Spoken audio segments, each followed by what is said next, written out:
तो चलिए शुरू करते हैं आज का यानी 5 नवंबर का अपना करंट अफेयर बिना किसी देरी के। हमारा पहला क्वेश्चन है, हाल ही में विश्व कैंडी दिवस कब मनाया गया है? इसका सही आंसर होगा 4 नवंबर को। आइए हम लोग इसका इम्पोर्टेंट पॉइंट जानते हैं।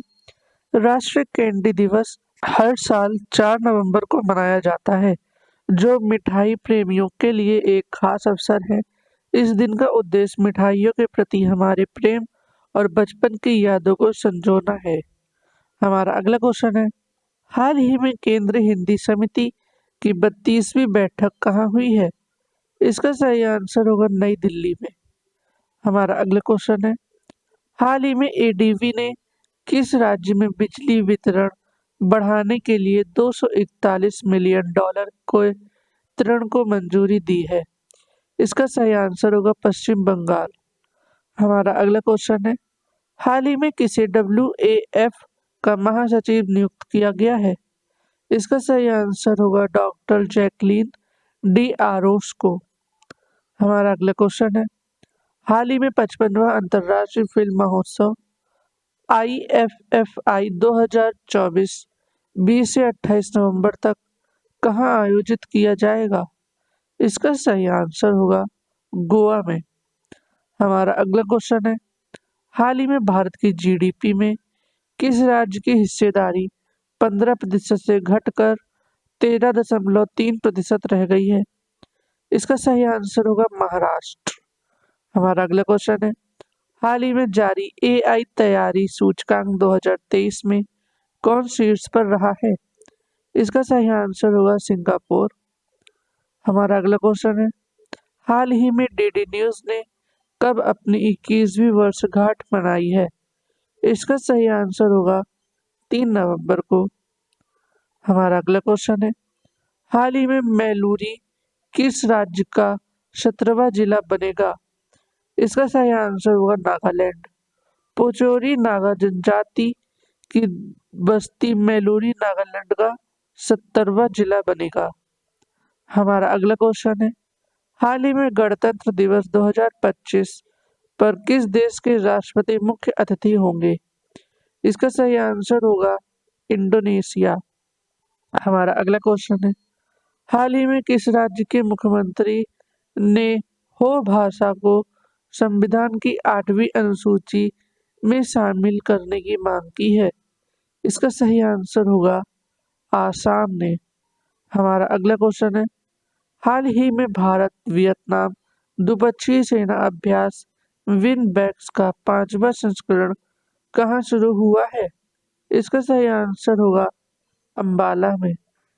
हमारा अगला क्वेश्चन है, हाल ही में किस देश में लेवोटोवी ज्वालामुखी में विस्फोट हुआ है? इसका सही आंसर होगा इंडोनेशिया। हमारा अगला क्वेश्चन है, हाल ही में किसे अंतर्राष्ट्रीय सौर गठबंधन का अध्यक्ष चुना गया है? इसका सही आंसर होगा भारत। आइए अब हम इन्हीं करंट अफेयर्स को और भी डिटेल्स में जानते हैं। पहला करंट अफेयर बन रहा है नेशनल से, आइए जानते हैं। अंतर्राष्ट्रीय सौर गठबंधन ISA का 7वां सत्र शुरू हुआ। नई दिल्ली के भारत मंडपम में आज यानी 4 नवंबर को अंतर्राष्ट्रीय सौर गठबंधन का 7वां सत्र शुरू हुआ। इस सत्र में भारत को अध्यक्ष और फ्रांस को सह अध्यक्ष चुना गया। इस सत्र में 120 से अधिक देश और ग्लोबल पार्टनर शामिल हुए। आइए हम लोग इसको डिटेल में जानते हैं। अंतर्राष्ट्रीय सौर गठबंधन उन देशों का एक अंतर्राष्ट्रीय समूह है जो कर्क रेखा और मकर रेखा के बीच स्थित है। ये सौर संसाधन संपन्न देश हैं जिन्हें सनशाइन देश कहा जाता है। ISA एक संधि आधारित अंतर सरकारी संगठन है जिसका उद्देश्य सौर ऊर्जा के क्षेत्र में बदलाव लाना है। इसका उद्देश्य सौर ऊर्जा एक स्वच्छ जलवायु अनुकूल और नवीकरणीय ऊर्जा संसाधन पर जोर देते हुए ऊर्जा सुरक्षा हासिल करना है। इसे भारत के प्रधानमंत्री नरेंद्र मोदी ने 2015 में पेरिस फ्रांस में COP 2021 में लॉन्च किया था। इसका हेडक्वार्टर हरियाणा, भारत के गुरुग्राम में है। आईएसए को सोलर पॉलिसीज और एप्लीकेशंस के लिए अंतर्राष्ट्रीय एजेंसीज भी कहा जाता है। लगभग 120 से अधिक देशों ने आईएसए फ्रेमवर्क समझौते पर हस्ताक्षर किए।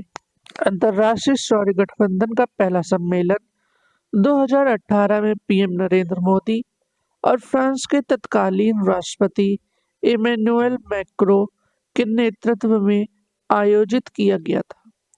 हमारा अगला करंट अफेयर बनता है इंटरनेशनल से। आइए जानते हैं। विदेश मंत्री ने ऑस्ट्रेलिया के ब्रिस्बेन में भारत के नए महावाणिज्य दूतावास का उद्घाटन किया। विदेश मंत्री एस जयशंकर ने सोमवार 4 नवंबर को ऑस्ट्रेलिया के ब्रिस्बेन में भारत के नए महावाणिज्य दूतावास का उद्घाटन किया। ब्रिस्बेन ऑस्ट्रेलिया का तीसरा सबसे बड़ा शहर है जो क्वींसलैंड स्टेट में मौजूद है।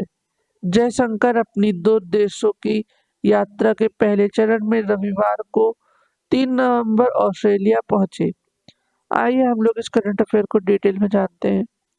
यह क्वींसलैंड राज्य के साथ साथ भारत के संबंधों को मजबूत करने, व्यापार को बढ़ावा देने, शैक्षिक संबंधों को बढ़ावा देने में योगदान देगा। साथ ही इससे प्रवासी समुदाय की सेवा करने में योगदान मिलेगा। ये ऑस्ट्रेलिया में भारत का चौथा वाणिज्य दूतावास है। बाकी 3 सिडनी, मेलबर्न और पार्थ में है। विदेश मंत्री ने 4 नवंबर को ब्रिस्बेन के रोमा स्ट्रीट पार्कलैंड्स में महात्मा गांधी को भी श्रद्धांजलि अर्पित की। इस यात्रा के दौरान जयशंकर कैनबरा में अपने ऑस्ट्रेलियाई समकक्ष पेनी बोंग के साथ 15वें फॉरेन मिनिस्टर्स फ्रेमवर्क डायलॉग की सह अध्यक्षता करेंगे। वे ऑस्ट्रेलियाई पार्लियामेंट हाउस में दूसरे रायसीना डाउन अंडर के उद्घाटन सत्र में मुख्य भाषण देंगे। उनका ऑस्ट्रेलियाई नेताओं, सांसदों, व्यापारिक समुदाय, मीडिया और थिंक टैंकों से बातचीत करने का कार्यक्रम है। ऑस्ट्रेलिया से जयशंकर सिंगापुर जाएंगे, जहां वे ASEAN Bharat think tank network के 8वें गोलमेज सम्मेलन को संबोधित करेंगे। तो इसी के साथ आज के हमारे करंट अफेयर्स खत्म होते हैं। वीडियो को लाइक करें, शेयर करें और सब्सक्राइब करना बिल्कुल ना भूलें। हम कल फिर मिलेंगे अपने डेली करंट अफेयर्स के साथ में।